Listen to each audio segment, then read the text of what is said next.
we'll start with our biggest takeaways. We've been there for 3 weeks. I think, just like you said, week 3 was a big one. The George Pickens shows up the final day. You get Cam Sutton, arrives, signs, and is on the field all within seemingly an hour or two. Plenty of competition. You kind of saw some adjustments being made when it came to positions like the offensive line, running back, that kind of stuff. Things just started to come into fruition. What was your biggest takeaway from week 3 of OTAs? Yeah, I think my biggest takeaway was the Cams, and you kind of alluded to it, but it's Cam Hayward and Cam Sutton, both hitting the field. Kind of different things going on there. I mean, Cam was obviously a little bit of a surprise. I don't think I expected to see him out there during OTAs, but seeing him out there was really cool. And I think the guys, like you said, I don't think what we talked about, the energy, the vibes being really high, the level of competition. I think there's kind of a direct correlation between Cam Hayward being there and the guys responding to it. I mean, George Pickens coming back this week. I don't think it was coincidence that, he's back the same week that Cam Hayward is. I think there was kind of it was a bit of a rallying call. I think Cam being there just gave everyone a shot in the arm, reminded them why they're there. Even a guy who's going through these difficult contract negotiations, a little bit at odds with the team in certain ways, not to say that, they hate each other, but, obviously there's some tension there. There's a tension there. It's not anything significant, but it's real. But even he is out there, trying to give his all because he recognizes that this is an important year. This team has the potential to do something special, and he believes the work is important. And I think all of the guys responded there. And I think you can say something somewhat similar about the Cam Sutton signing. I mean, I know everyone outside the building may have some complicated feelings about that signing, but at least inside the team, there is a lot of excitement. People were eager to have Cam back. They were excited. I think they feel like they've got kind of that missing link as on the back end of the secondary when they have Cam Sutton in there. So I think for all those reasons, things were really positive for the Steelers this week. And those two guys getting back on the field was a big shot in the arm for everyone on the roster. Yeah, I agree. I think starting with the Cam Hayward, him showing up was definitely a surprise, but Mike Tomlin going over them posing for pictures. And then I even talked to Jaylen Warren yesterday, and he was asked about his contract situation going into a contract year and if he even cares. And he said, no, I truthfully, I could care less. He said, I'm trying to win a Super Bowl. Everybody else here is trying to win a Super Bowl. I feel like that's the response of this team right now, is you got a lot of guys that are here on 1-year deals or here just because they want to win a Super Bowl and they feel like this team could go and win a Super Bowl. And I think that's very, very important when it comes to a team actually making a push later in the season. Is, are you here for the right reasons? Are you here to compete? And I'm not saying anybody in the NFL is here for the wrong reasons, but it helps. It definitely helps when you have a team that is solely focused on winning and feels like they have something special and they're willing to do what they need to do to contribute to that special team. I feel like that goes a long way, especially when you get into games against the Ravens, games against Cincinnati, games against Buffalo, games against Kansas City, and then you head into the playoffs and things get crazy. I think that certainly helps when it comes to just being a competitor and making something special. You watch teams in the past, not to bring up bad memories for you, but the Philadelphia Eagles is the one that's going to stand out the most, I think. Is that team wasn't the most talented team on the football field, was going up against the biggest powerhouse in the NFL, but they had more heart than probably anybody in football, and that went a long way. And I think the Steelers kind of look like a team that has that much heart, which is very promising. I think that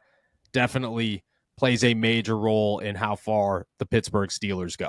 My biggest takeaways when it came to week 3 of OTAs was along the same lines, but really what we were looking for going into week 3 was you started to kind of see the adjustments made. You started seeing this team come together, and not emotionally, not mentally, but actually game plan wise. Like, you saw the offensive line start to take shape. You saw the defense start to take shape. You saw the wide receiver room starting to take shape. You saw these things begin to happen. And I think that's what I was looking for. And that's what I mentioned last week when we talked about heading into week 3. What are you looking for? What's the biggest thing on your mind that you think could help the Pittsburgh Steelers that you want to see on the field. And I mentioned Troy Fautanu being the guy that starts playing a side of the line and the Steelers starting to mesh that offensive line together. You got that.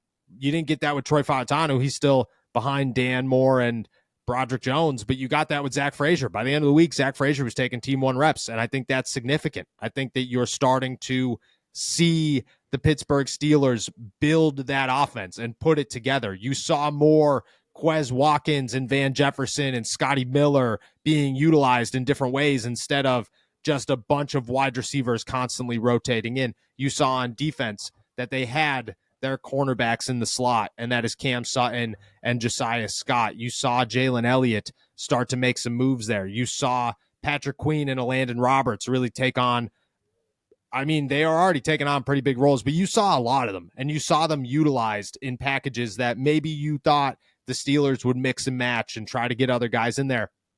You saw more Nick Herbig and Jeremiah Moon out there and Isaiah Loudermilk and DeMarvin Leal. You saw more Dean Lowry. I just felt like together, my biggest takeaway was the Pittsburgh Steelers started to come as a whole. It started to be, okay, we have our team, we have our roster. I get it, there's 90 guys here, and you got to figure out who makes the end of this depth chart. But they're getting a lot of work on the guys that are up front and leading the pack in every position. And I think that's huge because the more work those guys can get together, the stronger this team's going to be come September, whatever. Yeah, I absolutely agree. I'm glad you brought up, especially like Zach Frazier stepping up and taking some first team reps, because I think this is the part in the calendar. Those first couple weeks, it seemed like there was a lot of experimenting. It was a lot of figuring out what we have of this new group of guys. There were some sure things, obviously, with guys returning on the roster, but there were a lot of new faces that you needed to sort through. It seems like they're getting sorted through, and kind of the cream of the crop is rising to the top. Like the guys that you think are going to be frontline starters, the guys who are going to have to carry the load for this team have started to emerge. And the Steelers are kind of putting some more on their plate, especially those new guys.